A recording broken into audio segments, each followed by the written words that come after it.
এই কালভার্টটির পাশেই কিন্তু লেখা রয়েছে স্বাধীন, কিন্তু একটি শিশু, প্রতিবন্ধী শিশু, সে হয়তোবা স্বাধীনভাবেই এই নির্জন এলাকা দিয়েই নিয়মিতই যাতায়াত করে,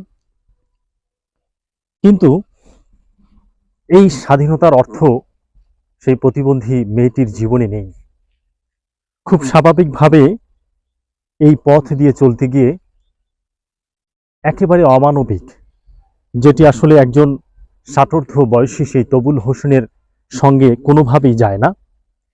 এই কালভার্টের নিচে কিভাবে তাকে একা পেয়ে, নির্জন এলাকা, পুরো এলাকা দেখতে পাচ্ছেন ভুট্টা খেতে পরিপূর্ণ, এমন একটি এলাকায় প্রতিবন্ধী মেয়ে, বলা হচ্ছে যে একেবারে তার নিজের নাতনি সমবয়সী একটি মেয়ে, কিভাবে তবুল হোসেন তাকে ধর্ষণ করতে পারল, এটি সবচেয়ে ভয়ানক এবং হৃদয় কাঁপানো একটি ঘটনা।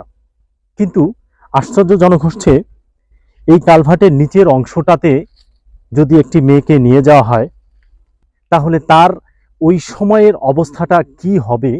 প্রিয় দর্শক, এই যে নির্জন এলাকার এই জায়গাটা, স্বাভাবিকভাবে একাকী পেয়ে যে কোনো মানুষ যদি একা রাতে বা দিনের বেলায় যদি কোনো নারী একা এই পথ দিয়ে হেঁটে চলতে চায়, তাহলে তার কাছে এখন নতুনভাবে মনের মধ্যে কোনো শঙ্কা যে আসবে না, এটি কিন্তু আর ভাবার অপেক্ষা রাখে না। এই হাতীবান্ধা উপজেলার যে ফকিরপাড়া ইউনিয়নের পশ্চিম ফকিরপাড়া এলাকার ঘটনা যে ঘটেছে, প্রশাসন যেন এই ঘটনার দৃষ্টান্তমূলক আইনগত ব্যবস্থা নেয়।